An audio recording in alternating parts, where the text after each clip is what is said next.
चलिए दोस्तों, मैं लेके आया हूँ आपके लिए फिजिक्स क्लास 12 यूपी बोर्ड की मोस्ट इंपोर्टेंट स्पेशल सीरीज, जिसमें मैं आपको बताऊंगा यूपी बोर्ड में आने वाले में मोस्ट इंपोर्टेंट क्वेश्चन जो यूपी बोर्ड में हर साल रिपीट किए जा रहे हैं या 1 साल या 2 साल छोड़कर लगातार रिपीट किए जाते हैं, जिससे आपका टाइम बच सके और आप बहुत कम टाइम में पढ़कर यूपी बोर्ड में धमाल मचा सके। दोस्तों, अगर आपको यही नहीं पता होगा कि मैं कौन कौन से क्वेश्चन है जो यूपी बोर्ड में हर साल रिपीट किए जाते हैं या 1 साल या 2 साल छोड़कर लगातार रिपीट किए जा रहे हैं, तो आप अच्छे से तैयारी नहीं कर पाएंगे और इसका नतीजा ये होगा कि आप ज्यादा पढ़ने के चक्कर में जो आपका इंपोर्टेंट जो क्वेश्चन है वो आपका छूट जाएगा। तो इस समस्या को देखते हुए मैं आपके लिए एक स्पेशल सीरीज लेके आया हूं, जिसमें मैं आपको सभी सब्जेक्ट के में मोस्ट इंपोर्टेंट क्वेश्चन कराऊंगा जो यूपी बोर्ड में हर साल रिपीट किए जा रहे हैं या 1 साल या 2 साल छोड़कर लगातार रिपीट किए जाते हैं, जिससे आपका टाइम बच सकेगा और आप वही क्वेश्चन पढ़ सकेंगे जो यूपी बोर्ड 2025 के लिए मोस्ट इंपोर्टेंट रहने वाले हैं। तो मैं केमिस्ट्री की जो स्पेशल सीरीज है उसके कुछ पार्ट मैंने अपलोड कर दिए हैं। अगर आपने उन पार्ट नहीं देखा है उन पार्टों को, तो आप जल्दी जल्दी जाकर उन्हें देख सकते हैं।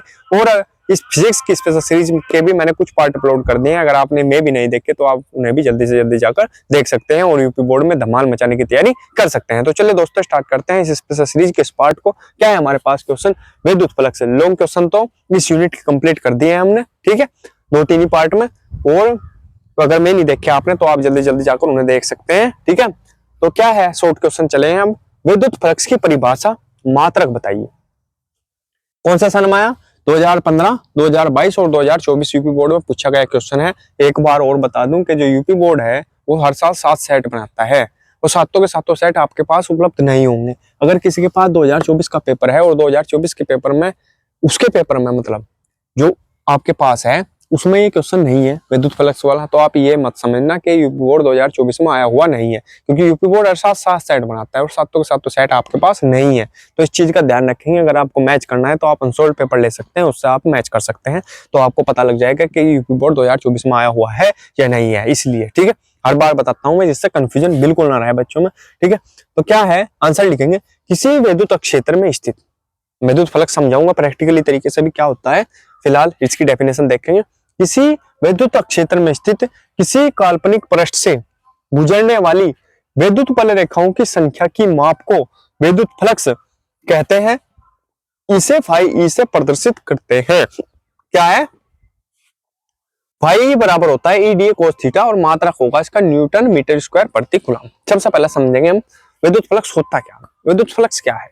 मान लिया क्या है, विद्युत क्षेत्र, क्या कहा, किसी विद्युत क्षेत्र में स्थित किसी काल्पनिक पृष्ठ से गुजरने वाली विद्युत बल रेखाओं की संख्या की माप को विद्युत क्षेत्र। विद्युत क्षेत्र कौन सा? जो विद्युत का क्षेत्र है। मान लिया, सपोज करो ये हमारे पास एक तार है जिसमें बहुत ही ज्यादा मात्रा में करंट फ्लो हो रहा, ठीक है, 11,000 की मान लो, ठीक है, 11,000 वाली लाइन है सिंपल भाषा में, और इसमें करंट जा रहा बहुत सिंपल, बहुत ही हाई, ठीक है, रेंज से। तो क्या करते हैं, ये जो इसके पास अगर हम यहाँ पर चले गए और यहाँ पर हमने उंगली रखी इस तार के यहाँ पर, इसके नजदीक मतलब बिल्कुल, तो ये हमें अपनी तरफ खींच लेगा।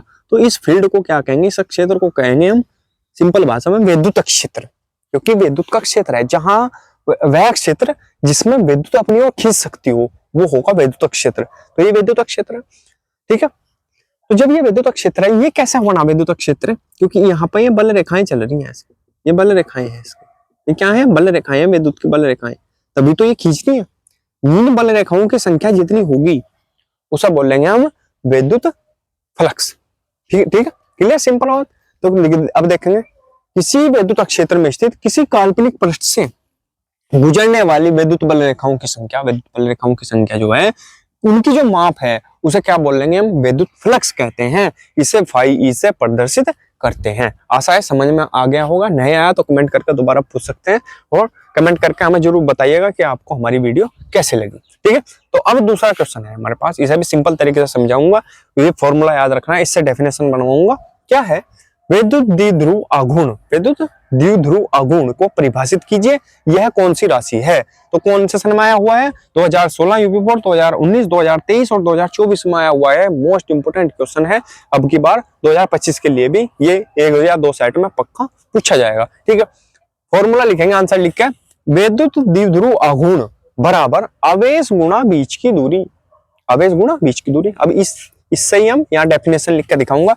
क्या सबसे पहले क्या है, आवेश, सबसे पहले क्या है, आवेश तथा, आवेश लिख देंगे फिर तथा लगा देंगे, उनके बीच की दूरी, उनके उनके बीच की दूरी, बीच की दूरी, बीच की दूरी लिख देंगे, बीच की दूरी, और गुणा का चिन्ह है बीच में, बीच की दूरी के गुणनफल, गुणा का चिन्ह है तो क्या कहेंगे, गुणनफल, दूरी के गुणनफल को क्या कहते हैं, विद्युत द्विध्रुव आघूर्ण कहते हैं।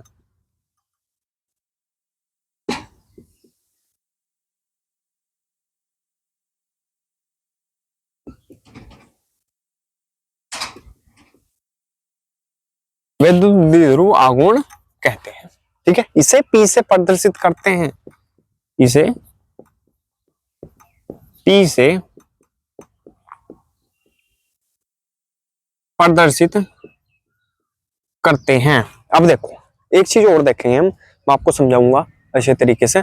इसमें क्या होता है, फॉर्मूला है हमारे पास, मान लिया दो बिंदु आवेश है, ये मान लो ये दो बिंदु आवेश है, एक माइनस क्यू, एक प्लस क्यू, क्लियर। ये दो बिंदु आवेश है तो ये क्यू ही, चाहे प्लस हो चाहे माइनस हो, ये तो प्रकृति बता रहा है इसकी, माइनस है ये प्लस है तो क्यू ही यानी आवेश, ठीक है। और इन दोनों के बीच की दूरी जो कितनी है वो कितनी होती है, 12। तो एक तो क्यू और गुणा 12 इनके बीच की दूरी, तो इसे बोल लेंगे हम क्या, विद्युत द्विध्रुव आघूर्ण। अब P बराबर फॉर्मूला क्या बन जाएगा, यहाँ से P बराबर एक तो क्यू हो गया जो आवेश है इसका, तो बीच की दूरी कितनी है 12, तो क्यू गुणा 12, तो ये P की जगह हम क्या रख सकते हैं, क्यू गुणा 12, या क्यू 12 की जगह क्या रख सकते हैं, P। तो ये हो गया आपके पास विद्युत क्षेत्र, सॉरी विद्युत द्विध्रुव आघूर्ण, ठीक है। क्लियर है यहाँ तक, आगे बढ़ेंगे, यहाँ तक का स्क्रीनशॉट ले लेंगे। चलिए दोस्तों अगला क्वेश्चन देखते हैं हमारे पास क्या है, विद्युत क्षेत्र की तीव्रता को परिभाषित कीजिए, इसका सूत्र लिखिए। ये कौन सा सन में है, 2016 और 2017 में पूछा गया क्वेश्चन है, इंपोर्टेंट है एग्जाम की दृष्टि से 2025 के लिए, ठीक है। तो फॉर्मूला लिखेंगे, आंसर लिख के E बराबर F बटे Q0, ठीक है। इससे ही हम क्या बनाएंगे, डेफिनेशन लिखूंगा इसकी, क्या लिखेंगे, किसी आवेश पर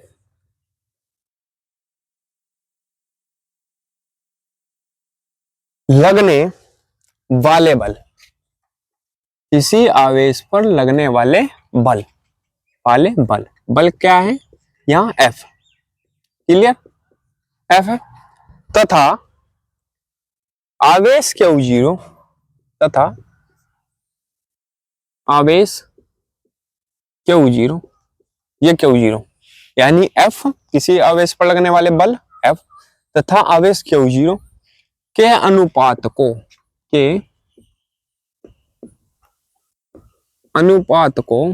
क्या बोलते हैं, विद्युत क्षेत्र की तीव्रता कहते हैं, के अनुपात को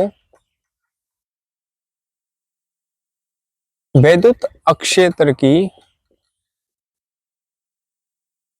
तीव्रता कहते हैं, ठीक है। इसे ई से प्रदर्शित करते हैं, लिख लेंगे, इसे ई से प्रदर्शित करते हैं। अब देखो एक चीज, अनुपात क्या है, ये क्या है, E बराबर F बटे Q0 है, इसे क्या लिखा जा सकता है, F अनुपात Q0, यानी F और Q0 का जो अनुपात है उसे बोलेंगे हम विद्युत क्षेत्र की तीव्रता, ठीक है।